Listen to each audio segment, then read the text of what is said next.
It was Khan. I had the kind of feeling in my stomach that would usually send me running to the bathroom.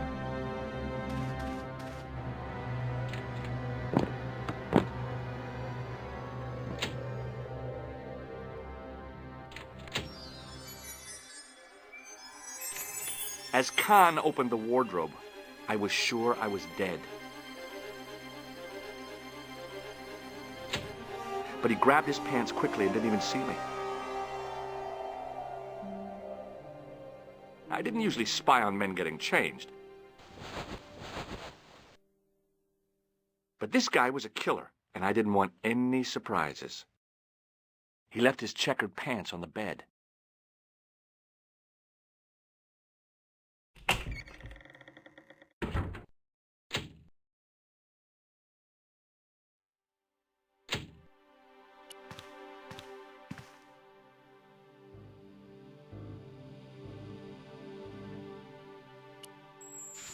I flipped the pants over. I had that kind of feeling you only get from searching still warm pants.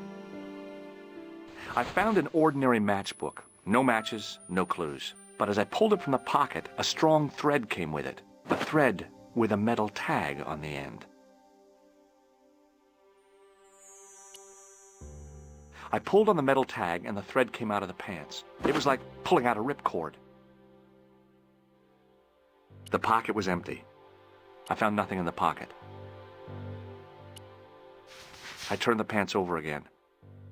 The pocket was empty. I searched the pocket gingerly and found a pass card. It read, Thomas Merlin, Gruber Electronics Corporation. There was nothing in the pocket.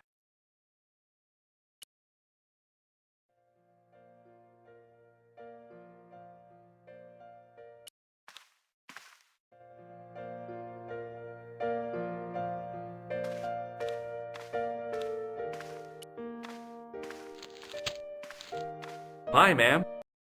Hello, George. What can I do for you now? When did you last see Merlin? It was no more than an hour ago. He came downstairs and spoke to that clerk chappie. Something passed hands. I couldn't see what exactly. A briefcase? No, smaller than that. A bundle of papers, perhaps. The clerk put it in the hotel safe and Merlin went out.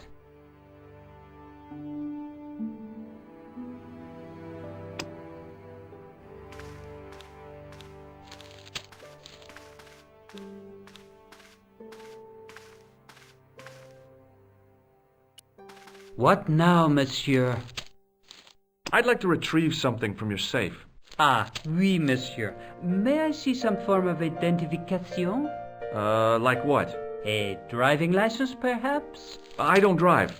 Your passport? I don't have it with me. I could show you my operation scar. I'm sorry, monsieur. I must have some form of unique ID. You won't find a more unique ID than my scar. I'm sorry. I must insist on a more traditional identification. Rats. Does this pass mean anything to you? That is Monsieur Merlin's property. That's right. Merlin the murderer. I want to see what he's left in your safe. Impossible. I cannot betray his confidence, no matter what you say he's done. You're making a big mistake. Maybe. I can live with that. A murderer? Are you sure? Positive.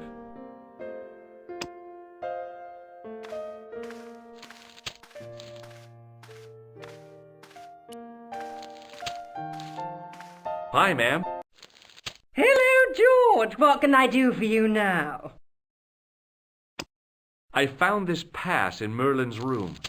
So, that deceitful little man is passing himself off as an electrician, is he? Uh-huh. This guy probably has 1,000,000 faces. I showed the pass to the clerk, hoping he'd give me Merlin's papers. But he wouldn't buy it. He's too scared. I'll give him something to be scared of. Follow me, George!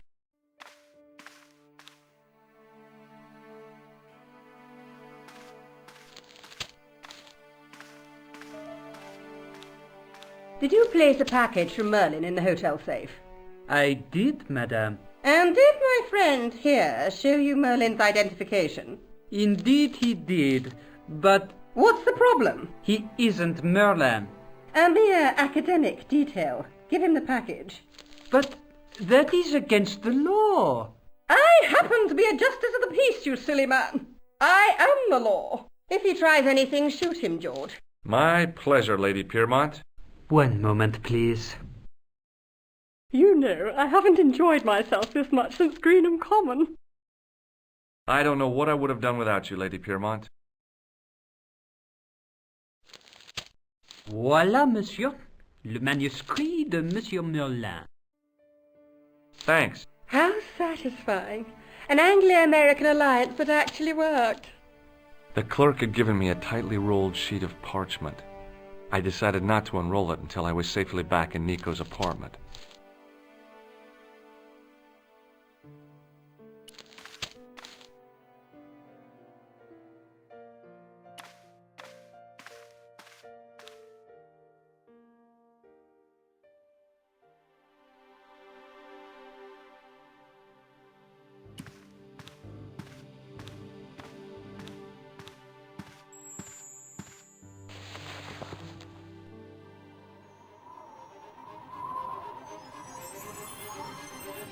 The cobbles of the alleyway looked very distant and very hard.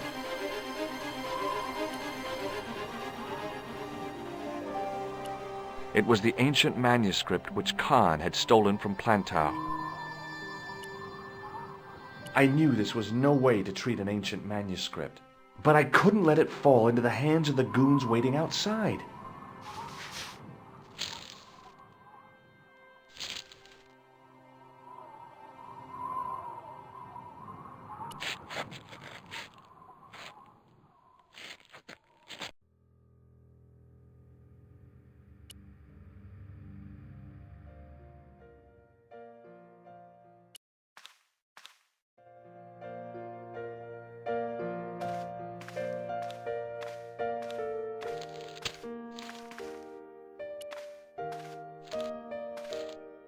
Just a minute, monsieur. What's your problem? No problem, if you cooperate. What do you want? Just a routine security check. Nothing to worry yourself about. Oh, well, all right. Search him, Flap. You bet. Hey, knock it off. Get off, you big ape. Nothing, Guido. Zilch. Our apologies, monsieur. What? I had to report you to the authorities. Round here, we are the authorities. You want I should break his arms? No. Let him go, Flap.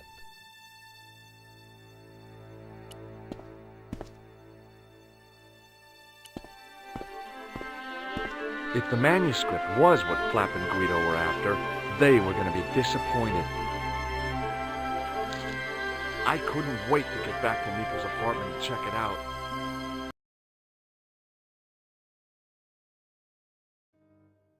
Hi, how are you? Oh, hi.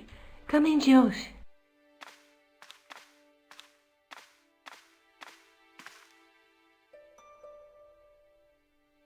You're just not going to believe what I found. It's not another part of the clown's costume, is it?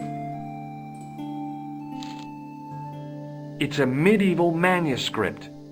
Khan left it in the safe at the Ubu. It's incredible. Is this what he took from Plantar? It could be, which means it's worth enough to kill for. Look there, two guys on the same horse. Oh, yeah.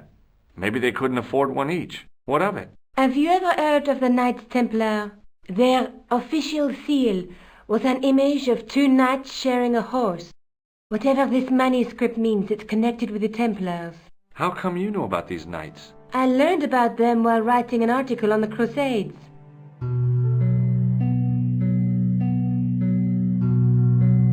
This guy, named Hughes de Payen, arrived one day at the court of King of Jerusalem. He offered to protect the Christian pilgrims from the displaced Muslim armies.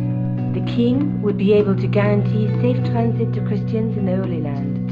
Safer journeys meant more pilgrims, and pilgrims meant trade and wealth. The Templars proved invaluable to the king as a mercenary army. It was said that they never asked how many the enemy numbered, just where they were. And as the years went by, the Templars grew in wealth and numbers. They were so rich, even kings came to them for loans. But at the height of their power, they fell foul of the King of France. He rounded them up and turned them over to the Inquisition. Thousands of Templars were subject to torture and confessed to heresy. Of course, at the hands of the Inquisition, there wasn't much they wouldn't confess to. The last Grand Master Jacques de Molay was burned alive. Jeez. So the treasure is hidden, waiting to be discovered? If there ever was a treasure, it's been lost for 600 years. Anyway, we're supposed to be investigating a serial killer, not a medieval treasure trove. But maybe that's what the clown and his accomplices are after. Maybe this manuscript is the key. You'd better leave it here for safekeeping. Let's take another look at the manuscript.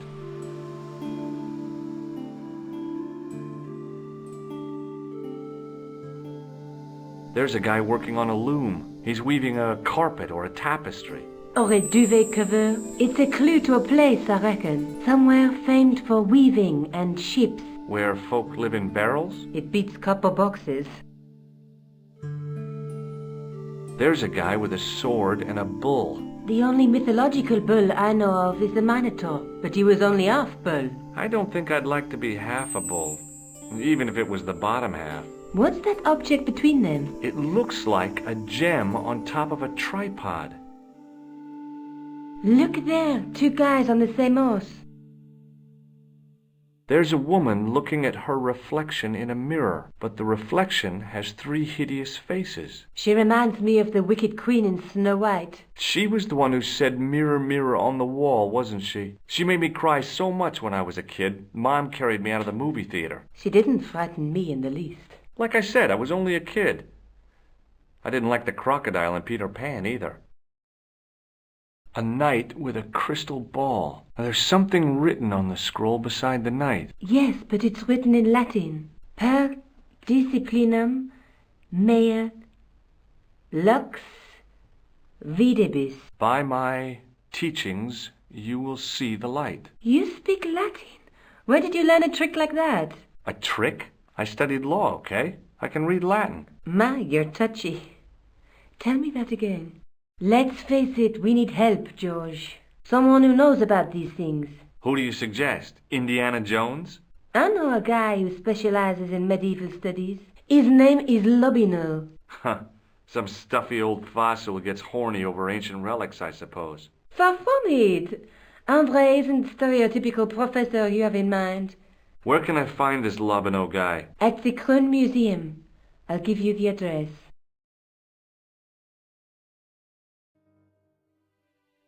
I have to go.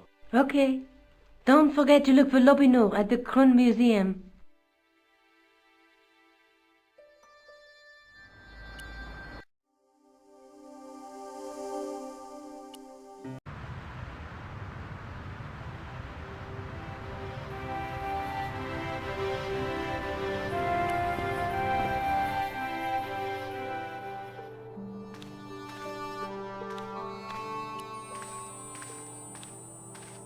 In the case was a spindly tripod, blackened with age and pitted with rust.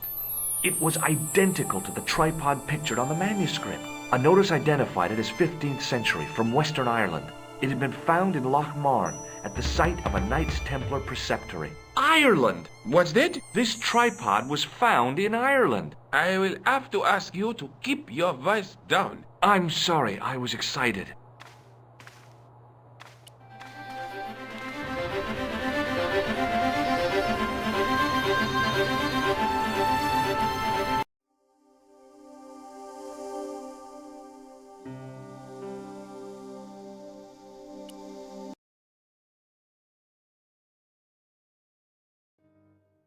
Hi, I've been to the Kroon Museum. Did you speak to Lobineau? No, he wasn't there.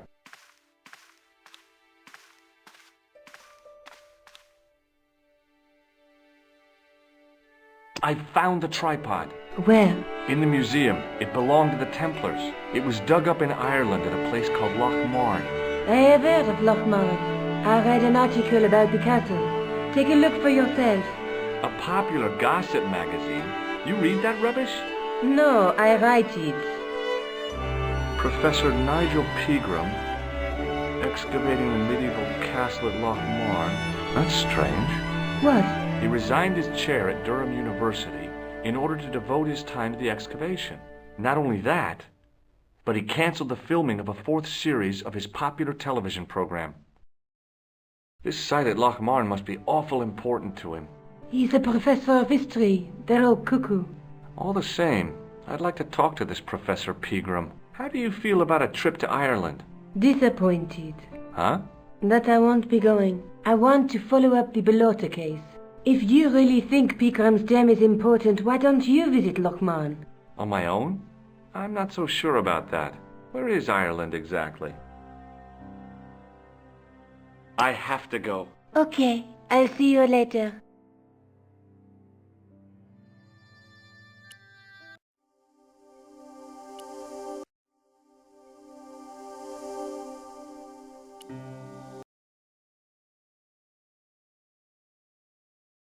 I passed the castle on the way into Lochmarn, the castle where Pegram's excavation was located.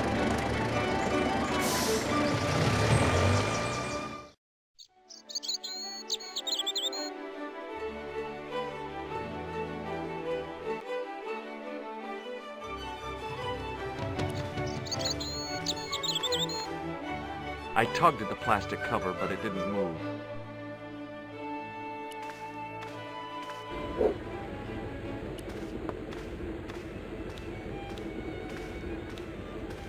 Top of the morning to you. I beg your pardon. Well, that's what you Irish say, isn't it? Do you want something? Or are you just flaunting your xenophobia? Well, I was trying to be sociable. Is it a room you're after? That's not a bad idea. Do you have a vacancy? I could, if you don't mind waiting until the last guest checks out. No problem. When will that be? When the undertaker comes to collect him.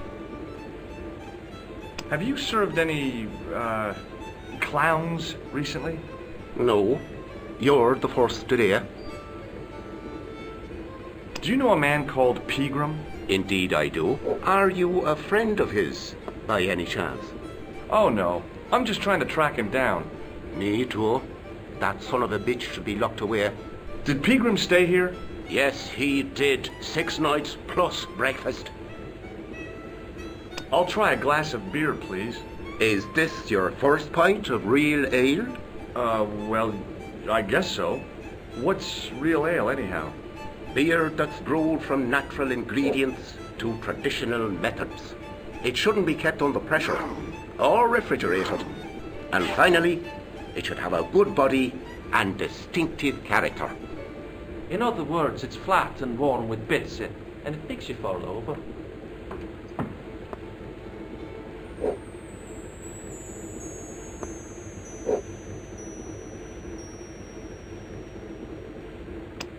Do you recognize this matchbook? No, sir. Look, I gotta be going.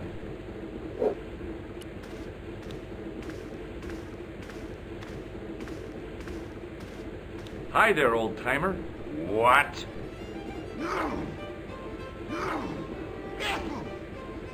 Nasty cold you've got there. As soon as the words left my lips, I regretted them. Is there such a thing as a cold which isn't nasty? I put the question to Father Mahoney. Father, says I, why were we born to suffer snot? What did he say? He said, it's my reward for being out all night like a sinner.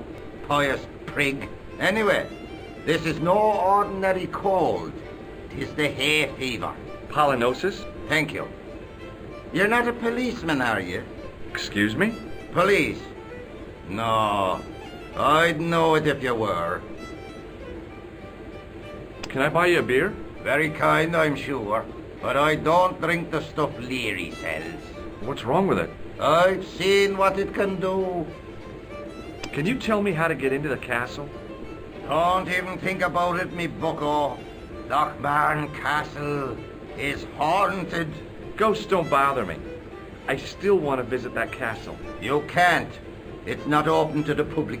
There's no one around to stop me, is there? That's right. Nothing human, anyhow. Have you ever seen the ghost? To be sure. With me very own eyes. Can you describe the ghost? It was horrible. A wee stunted beast, long beak, straggly, flappy wings.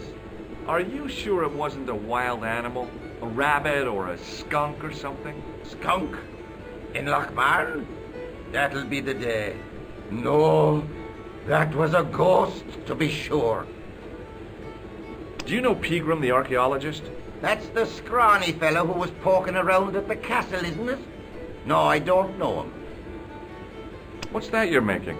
It's a necklace, me bucko. Oh, sure. Made out of steel wire? That's right. A necklace for my pretty one. When my little lover feels it round her slender neck, she'll be mine. All mine.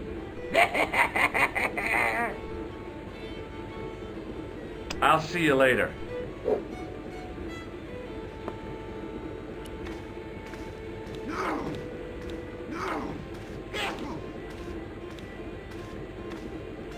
Hello there. My name's George Stobart. Pleased to meet you, I'm sure. I'm O'Brien. Can I help you? Have you ever heard of the Knights Templar? I most certainly have. A remarkable institution. Did you know? They were the originators of our system of credit. Their financial empire stretched from the Atlantic to the Caspian Sea. With bases in so many countries, they had to establish new methods of fiscal transfer. So, the Knights Templar were nothing but a bunch of bankers. I don't get it. Are you saying these Templar guys invented bank charges? In a manner of speaking, I suppose they did. What a dirty trick. Didn't anyone try to stop them? Oh yes, they were arrested and many were burnt at the stake. Good. They bloody well deserved it if they were anything like my bank manager.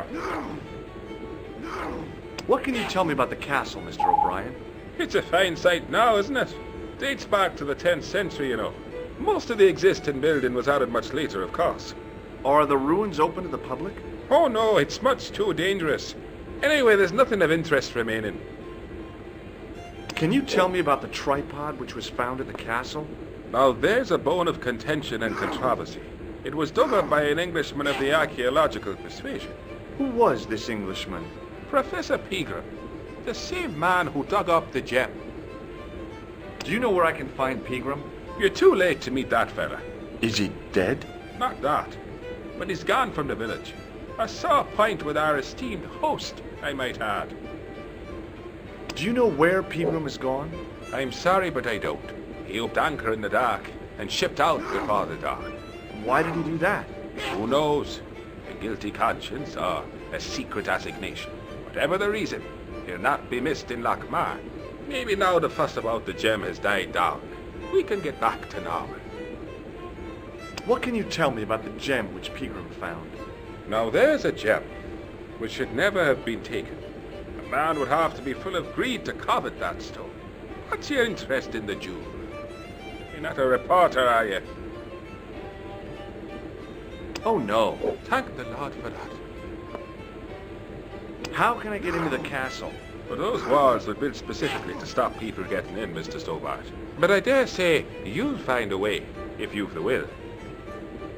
Why is Pegram's departure upset the landlord? He's lost a paying guest, that's why. More than that, there's the question of an unsettled bill. Poor Michael's seen red over the business, and I don't blame him. Can you tell me more about the landlord? Mick Leary? He's what you call a would-be sophisticate. The trouble is, his idea of sophistication extends as far as putting paper in the lavatory. I never worked out why he did that. It's much too dark in there to read. That's true. Have you ever run your hand over the back of the door? The graffiti is written in Braille. Goodbye for now.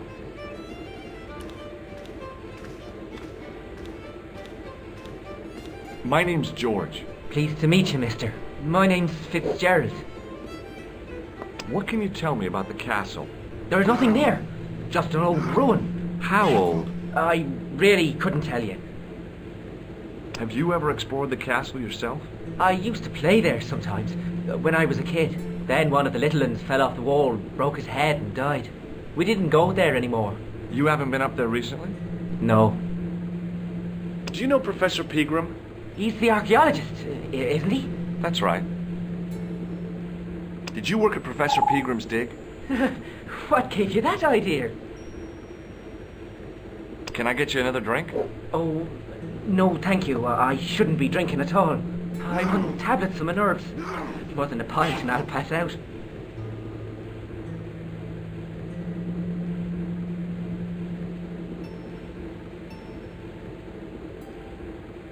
See you later.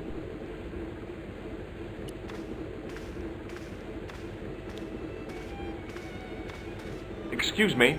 Yes, sir? May I have another beer, please? Certainly, sir. Same again? Yeah, please. How is this stuff made? That's the secret of the master brewer, sir.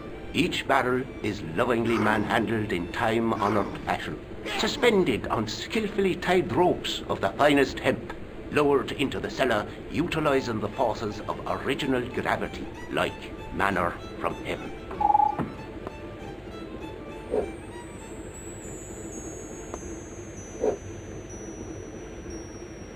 Look, I gotta be going. Hi, my name's Stobart, George Stobart. Hello there, mister. What can I do for you? Do you know Professor Pegram? Do I know him? Do I know the good professor himself? No, I don't. I mean, I know who he is, but I don't know him to talk to. Do you know anything about Pegram's excavation? Only that he didn't have the right tools for the job. What he needed was shovels and a JCB. Pegram was digging for historical remains, not coal. Is that a fact? What the hell for? It's the science of archaeology, Pat. Understanding how people used to live by what they've left behind. One day archaeologists might be digging up our remains. Imagine that, Mr. O'Brien. I wonder what they'll find. Well, it won't be arrowheads and beakers. Fast food cartons and flavored condoms, more likely. Bye for now. He wasn't listening.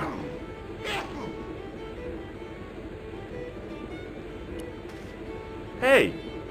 Hello there again, mister. Did anyone from the village work at Pegram's dig? I tried it myself, but that high and mighty history man called me incontinent. What a nerve. Hadn't I dug more holes than the rest of them put together? Do you remember seeing Sean Fitzgerald at the dig? Let me see now. I think me brain box needs a spot of lubrication. Can I buy you a drink? You most certainly can. Give me a drink for my friend here. Who, Doyle? Has he conned you into buying for him?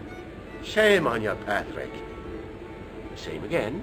Just a point this time, Michael. 1 point of brown coming up.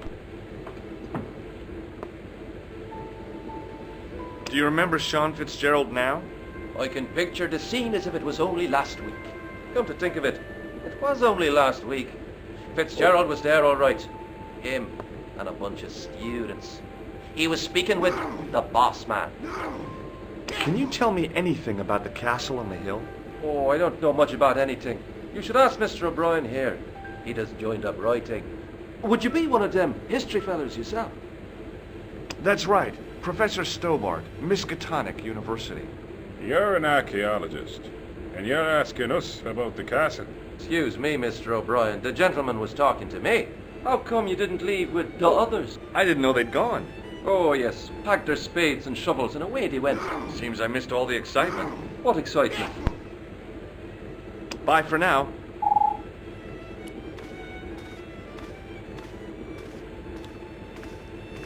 Mr. Fitzgerald? Doyle told me you definitely worked at the dig. He's seen you there. You might as well admit it. I knew this would happen. I knew I'd get caught. I need to talk to Professor Pegram, if he's still alive. What do you mean? Is he in danger? Yeah, you too, if I'm right. You're not from the Social Security. Hell no. What makes you think that? Well, I was claiming benefit at the same time I was working for Pegram. I'm not in a position to make judgments, Sean. That's between you and your conscience. All I want is to talk to Pegram about the gem.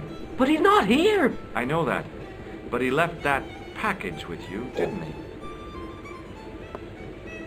So where did Pegram go? I don't know. I swear it. He came to see me early this morning. Said he was leaving. He asked me to give this package to a guy called Marquet. Show me what's in the package, Sean. I can't do that. Why not? I promised the professor. So what? You didn't have any qualms about your benefit scam. So where's the harm in taking a peek inside Pegram's package? You don't know these people. I can't. I don't dare. This is your last chance to show me the package, Fitzgerald. I've been patient with you, but now it's time to kick ass. But he'll kill me. Who will? The man from Paris. Jack Marquet. Pegram told me if I gave him the package unopened, I'd hear no more about it. But if I double-crossed Marquet, I'd be dead. I'll deal with Jacques Marquet. Give the package to me. No. Why should I trust you? I don't know who to trust anymore. I wish I'd never even heard of the Lochmarn gem.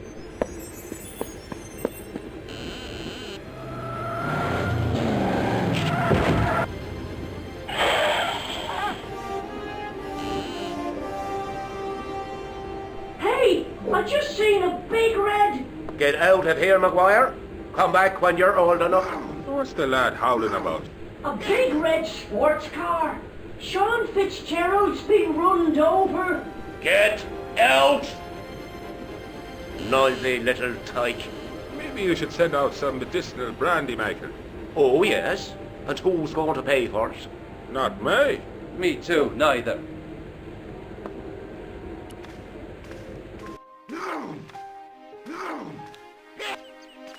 I was telling the truth about Fitzy, mister. Okay, calm down. Now tell me what happened. I was standing here, minding me own business, when I saw this beautiful red sports car coming up over the hill. Would you look at that, says I, and I going over to take a closer look. Next thing, Fitzy comes tearing out of the pub and nearly knocks me on my ass, but the car just flies at him. It was too fast for poor old Fitzy, and hit him an awful wallop. He goes flying up on top. Jesus, says I thought he was a goner. Next thing, the driver hops out, and I couldn't believe my eyes.